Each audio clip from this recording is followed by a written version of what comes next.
Hey guys, my apologies for the delay. We'll get to as many things as we can before we have to break for the President's event. Good afternoon. As you know, the World Economic Forum will take place in Davos, Switzerland from January 22nd through 25th. The President will attend as he did last year. Secretary of the Treasury, Steven Mnuchin, will lead the delegation.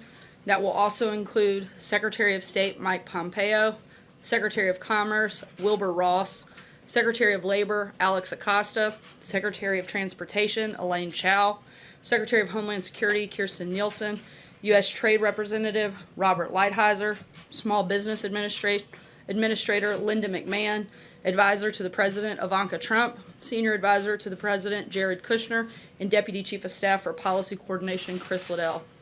On another note, the President is once again fulfilling a promise he made to the American people, and this morning the Acting Attorney General signed the final rule making clear that bump stocks are illegal because they fall within the definition of machine guns that are banned under federal firearms law. A 90-day period now begins which persons in possession of bump stock type devices must turn those devices to an ATF field office or destroy them by March 21st. Instructions for proper destruction will be posted on ATF's website today. Lastly, Representative Martha McSally has been appointed to the U.S. Senate, and we congratulate her. She has been a strong partner in the House of Representatives, helping advance a number of the administration's priorities, including rebuilding our military and increased border security. The President applauds Governor Ducey for his swift and qualified selection, and he appreciates Senator Jon Kyl and thanks him for his service to the people of Arizona. And with that, I will take your questions. John? Sir, a reaction to the delay in the Flynn sentencing and the rather unusual inquiry from Judge Sullivan this morning asking prosecutors if Flynn possibly committed treason? The delay is something between General Flynn and the courts, and that's something for them to determine what that timeline looks like. In the meantime, we wish General Flynn well, and we'll continue to focus on doing what we do here every single day. What about the inquiry as to whether he committed treason? Does the President see any reason why Flynn should be asked if he committed treason? I'm not aware of anything that we would know of that would indicate that, certainly. Senator, I was in the courthouse last hour when the Judge Emmett Sullivan basically said that he was disgusted by Michael Flynn's crimes. He said that he had disdain for Flynn. Flynn said that he knew that it was illegal to lie to the FBI, and he was ready to accept responsibility. This was all before agreeing to a delay in the sentencing. Given that, are you in a position now, or would you like to revisit your comments earlier today that the FBI ambushed Flynn here? No. We still firmly believe, look, the things that may have taken place, again, that's for the judge to make that determination, whether he engaged in something inappropriate. What we do know that was inappropriate by own self-admittance of James Comey is that the FBI broke standard protocol in the way that they came in and ambushed General Flynn, and in the way that they questioned him, and in the way that they encouraged him not to have White House counsel's office present. And we know that because James Comey told us that, and he said that the very reason that they did it was because the only reason that they did it, it was the Trump administration, and they thought they could get away with it. Those are facts, and certainly there may be other issues there, but that we don't have any reason to want to walk that back. Senator? Very quickly about Michael Flynn. He has cooperated with the special counsel's office and met with him 19 times. Is there a particular reason why the President has not said that he is a rat, the way that he has said that Michael Cohen is a rat for cooperating with prosecutors? Look, we know Michael Cohen to be a liar on a number of fronts, and the President's opinion is extremely clear on that front.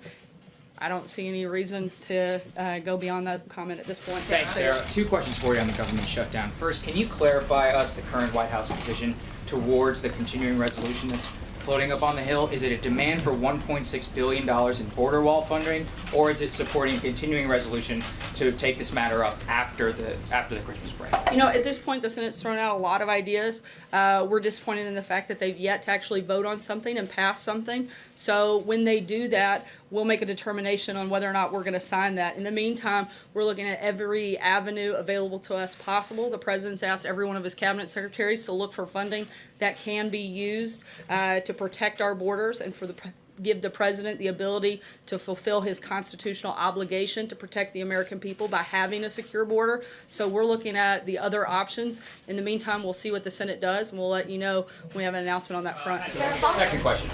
Sorry, Sarah, I'm gonna keep moving just because we're tight on time. Go ahead, So Jill. following up on that, those other sources that could potentially pay for the wall, which agencies are you looking at? You've mentioned DOD. As I said, we're looking at, the president's asked every agency to look and see if they have money that can be used for that purpose, and that's exactly what we're doing. And if they can find that money, does that mean the president would accept a budget proposal that does not include any money to fund new border wall construction? Once again, we want to see what the Senate can pass. They've thrown out a lot of ideas. They've yet to take a vote. Once they do that, we're disappointed in the process and their inability to put something forward.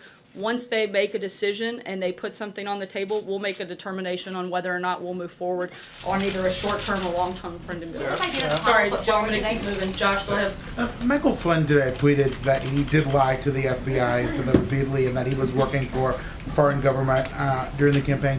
Does that concern the president? I mean, he seems to be concerned that Michael Cohen is a liar. Does he concern that one of his top aides lied to the FBI and was working for a foreign government? Not when it comes to things that have anything to do with the president. The activities that he has said to, and again, we'll let the court make that determination, to have engaged in don't have anything to do with the president. Let's remember what the whole thing that this started is supposed to be about. It's whether or not Russia influenced the election and whether or not the president had anything to do with it. We know that Russia tried to create chaos within the election, but certainly not that they actually impacted it. The only reason that the president is the president is because he was a better candidate and beat Hillary Clinton. We also know that the president never colluded with Russia. So that's the whole reason that we have this, and we know those things to be false. Is the president concerned that Michael Flynn lied to a representative of his own government and was working for another government during the campaign? Is that concern him or not? Look, there's certainly concern, but that's something for the court to make that determination, and we'll let them do that. Positive comments about him when he's pleaded to this. Again, we're going to let the court play that out, and they'll make a determination on whether or not he engaged in something right or Why is wrong. the president making positive comments about him, given these things that he's pled guilty to? It's perfectly acceptable for the president to make a positive comment about somebody while we wait to see what the court's determination is. Blake. Sarah, let me ask you about a tweet that the president sent out earlier today as he continues to vent frustration about the Federal Reserve. He said that he hopes the Fed reads the Wall Street Journal op-ed. Part of the op-ed, the Journal points out that U.S. growth might be slowing, the president's tariff battles have reduced investment, housing and autos are down, and there's a few cracks showing as well in the credit markets. When the president talks about the Fed, is he just venting at this point, or is he genuinely worried that if there is a rate hike tomorrow, that the economy will slow down? The president is stating his opinion, which he is perfectly within his right to do so. I think that is one of the reasons people like him, is because he does that and he does it regularly. He's been very clear about what his position is, while at the same time he understands that the Fed is an independent agency. That doesn't take away the president's right to state his opinion on a particular matter. And let me ask you as it Sorry, I'm relates to going the to keep shutdown. moving. Francesca, go ahead. All right, thank you, Sarah. I just want to clarify one thing and then move back onto the border wall. But the clarification on Michael Flynn, you said it has nothing to do with the president, but one of the things that the judge brought up today was that it was so concerning to him because Michael Flynn lied inside the White House as the national security advisor to the president. So is the White House disputing at this point that Michael Flynn is a liar? Because that's also the reason that he was fired. He was fired for lying. We're disputing that any actions he engaged in had nothing to do with the president. That just because maybe he did do those things, but that doesn't have anything to do with the president directly. Okay, when it comes to the border wall, today on television, you mentioned that the president would be willing to accept $1.6 billion for the wall, the way that I understood it when you said it, and also that plays into a broader $25 billion bill over 10 years. Is that what the White House's current offer is to Capitol Hill, that it would accept? Again, we are continuing to have constant and regular conversations with the Hill. I'm not going to negotiate here. We've laid out clearly what our parameters are with members of Congress. We want to know what they can pass. We want to know what they think they can actually get done. We've laid out what we'd like to see. In the meantime, we're looking at other areas where we can draw money from to make sure that the president can actually protect our border and protect American citizens. With the deficit ballooning to over $1 trillion under this president, where are the additional monies for this wall going to come from, and why is he asking the American taxpayer for them when he promised Mexico was going to pay? Look, we're not asking American taxpayers for that. We are looking at existing funding through other agencies right now that we can draw on to do that in immediately. So The this president's will add to been the clear, deficit. the president has been clear that the USMCA deal would provide additional revenue through that deal that would show that Mexico is paying for the wall. Treasury, though, the trade benefits, if there are any, don't go to the Treasury. He's saying that the revenue provided and the money that would be saved through the USMCA deal, we could pay for the wall 4 times over. And by doing that new trade deal, we have the opportunity to pay for the wall. Trade benefits go to private citizens. They don't go to the United States Talking about- Treasury. He's talking about the general revenue that comes from that. So you're going to tax.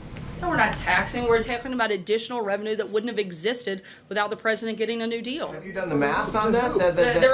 There have been a number of things that we've looked at in which we know we'll have additional revenue that comes in through the USMCA. From the USMCA We think into we'll the have. Treasury? We think there will be more than that comes in. Jeff, go ahead. Sarah, it was announced today that the president's charity is being dissolved. Does the president or anyone in his family have regrets about how that charity was handled? That's something that I would refer you to the Trump Organization. That's not something we could comment on here. At the One other question, another topic. Sorry, I'm Can you gonna just keep moving. Go clarify, ahead. Sarah, real Yeah. quick on something Okay. else? Whether the president has given any indications to Turkey that he would be willing to extradite the cleric Gulen?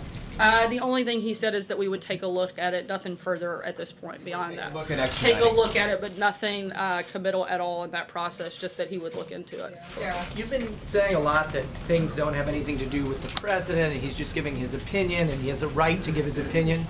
But does he not have a broader right, responsibility as far as, if his national security advisor is lying, should he not be speaking on behalf of the American people, not just himself, President Trump, man under investigation, but, in all these aspects? You're talking about saying that he is just speaking for himself and he's not been linked to collusion is the claim, and therefore, it doesn't matter what he says. And the same thing with That's the not what I said Fed, at all. that his comments on the Fed have no bearing. He's just giving his opinion. What about him I didn't speaking say they for have the no American bearing. people? I said he's the president of the United States, and he should not only does he have the ability to give his opinion, he should give his opinion. That's why the people elected him, is because they trusted him to make decisions on policy matters. They want to know what his positions are on specific policies. He absolutely should state his opinion on not just that, but on every topic that comes up that he wants to engage on. A lot of people who are somehow involved in investigations feel the FBI is unfairly targeting them, but the president normally has a different role We as know far for a as... fact that the FBI engaged in an outrageous amount of political bias. The fact that anybody could deny that there was political bias within the FBI, particularly under James Comey's leadership, is frankly just laughable. I guess I'm wondering, using terms like rat and things like that to talk about people who are cooperating witnesses with the FBI. Or does people he not who are have- dishonest does and he- lying. Does I he mean, not have a broader seems like a pretty responsibility appropriate term. to preserve confidence in the rule of law for the American people? Certainly, and that's why he has appointed new people to help do exactly that, whether it's Director Wray, a new Attorney General, somebody that can come in and be very transparent throughout this process. We'll take one last question. Justin, the President's event's about to kick off. Sure, I just wanted to go back to the shutdown, and you keep saying that you've asked agencies to look for more money, and so on this issue of reprogramming specifically, is your red line in these negotiations that you need Congress